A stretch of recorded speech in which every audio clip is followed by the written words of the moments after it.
Welcome back to you all. In the previous lecture, we have understood the basic operations of the way data moves in shift registers. In this lecture session, we will particularly discussing about serial and serial out.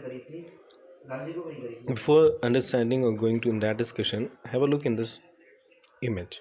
Okay, in this an n bit the block diagram is an block diagram of n bit shift register. So as you can see, this data entering is in serial way, data leaving is in serial way. There are certain things which you may not have heard about. The first is preset control. So what is the purpose of preset control?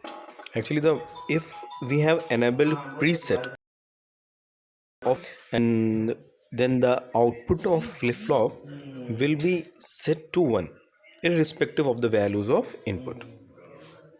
And if you have enabled your clear input, clear control, in that case the output or of flip-flop will be stored to 1 irrespective of the values of input.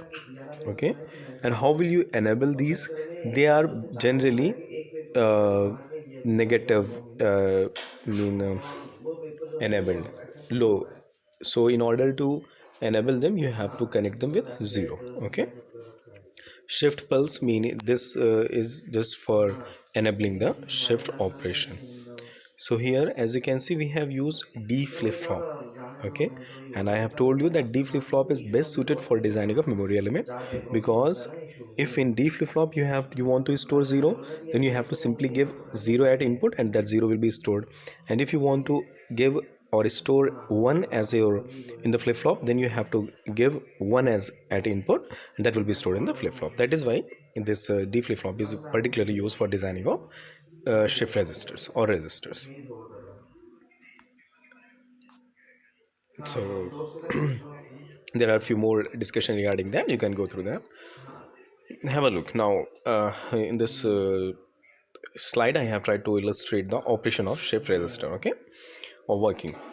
So as you can see, there are four D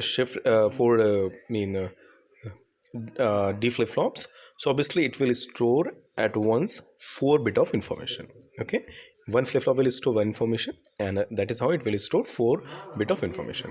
So this is representing the initial stage of register. Initially your register was having 1000. Okay, now let's say you want to store another information in the register. For that, what you will do, you will place that required information, see, data to be stored here, that is that what we have to store in our flip-flop.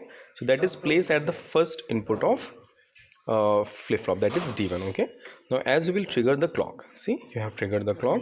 What has happened, this data, what this one that was placed, that we were supposed to store, that has shifted to the input of D1, and this data has, let me play the animation again.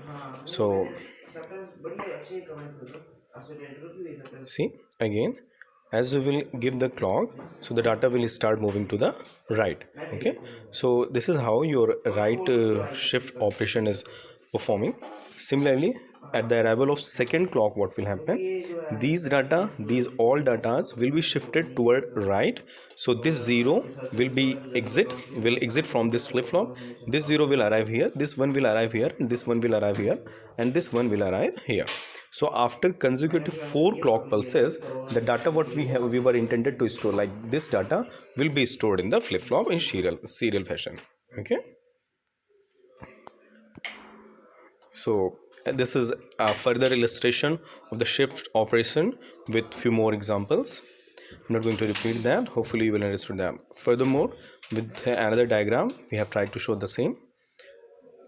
In this case, what we are trying to do actually, we are trying to unload this information, this data. See, 1010 from my register. Okay, for unloading, what we are going to do, or in other words, you can say that we are simply going to store zeros in our flip-flop. Okay, so at the arrival of first clock, the content of first register will become 0. At the arrival of second, these two